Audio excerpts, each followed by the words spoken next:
Buenas, mi nombre es Lucas Berrío Hernández. Mi identificación verifica la información y vamos a darle respuestas a estas preguntas mediante un simulador de fuerza y movimiento. La pregunta A dice: ¿cuáles son los valores de la fuerza aplicada y la fuerza de fricción? ¿Cuál es el valor de la fuerza neta y cómo se obtiene este valor a partir de los valores de la fuerza aplicada y la fuerza de fricción? Responde a esta pregunta para el caso de la superficie de madera y para el caso de la superficie del hielo. Bueno, para responder estas preguntas vamos a utilizar el simulador de fuerza y movimiento. Aquí están la gráfica, madera, fuerza y fuerza neta, los vectores, la posición menos 6 metros, un objeto de cajón pequeño. Utilizamos movimiento lento. Utilizamos también aceleración. Y aplicamos una fuerza de 550 newton. Le damos ejecutar.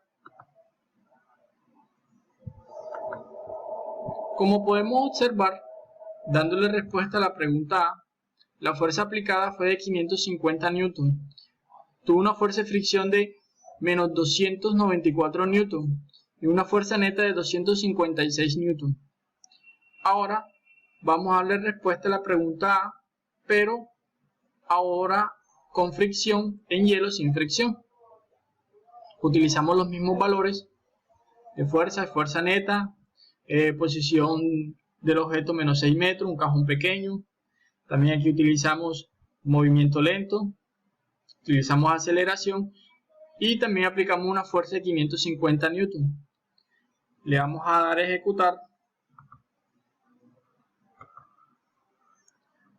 Y dándole respuesta a la pregunta A en hielo, dice: en la superficie de hielo, la fuerza aplicada fue de 550 newton, la fuerza de fricción fue de 0 newton y una fuerza neta de 550 newton.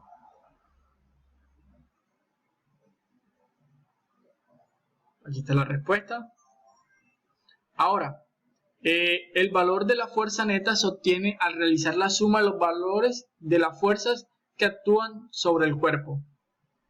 Ahora pasemos para la pregunta B. ¿Cuál es el valor de la aceleración del objeto? Sugerencia: revise el cuadro en la parte izquierda del simulador donde se registra el valor de la aceleración. Responde a esta pregunta para el caso de la superficie de madera y para el caso de la superficie del hielo.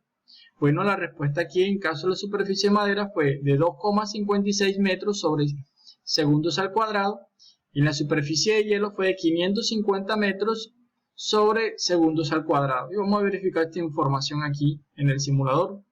Aquí en madera, aceleración de 2,56 metros sobre segundos al cuadrado, y aquí en hielo fue de 5,50 metros sobre segundos al cuadrado. Pregunta C. ¿Qué tipo de gráfica se obtuvo en la relación de aceleración contra tiempo? Responde a esta pregunta para el caso de la superficie de madera y para el caso de la superficie del hielo. La respuesta para la madera fue una línea recta horizontal paralela al eje X. Y observamos la figura 1. Ahí está, como podemos observar. Ahora, para hielo, dice que fue una línea recta paralela al eje X. Y observamos la figura 2.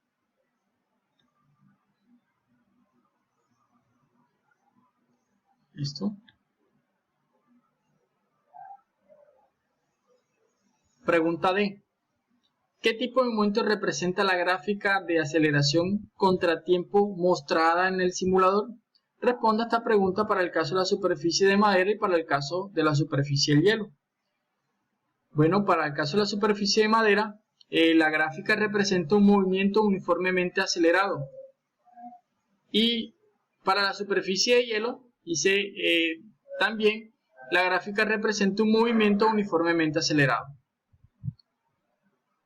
Pregunta E. Presente dos conclusiones con respecto a los resultados obtenidos en las preguntas A a la D. Bueno, podemos ver notablemente que cuando no actúa la fricción sobre el cuerpo, la aceleración del cuerpo es menor. Esto es muy obvio debido a que la fuerza de fricción es realmente la oposición al movimiento de los cuerpos. Esta se encarga de reducir la rapidez de un objeto en movimiento, incluso frenarlo hasta un valor cero. Por otro lado, en ambas situaciones podemos ver que la aceleración es constante, y esto es debido a que, según la segunda ley de Newton, la aceleración que adquiere un cuerpo depende tanto de la magnitud, la dirección y el sentido de la fuerza resultante que actúa sobre él, como de la masa del objeto. La fuerza resultante y la masa son las únicas variables involucradas, es decir, que la variación de la aceleración va a depender de la magnitud de la fuerza resultante y la masa. En nuestro caso de estudio, la fuerza y la masa del objeto, cajón pequeño, se mantuvo constante, así que es de esperarse que la aceleración sea constante y por tanto el movimiento sea uniformemente acelerado. Fin del video.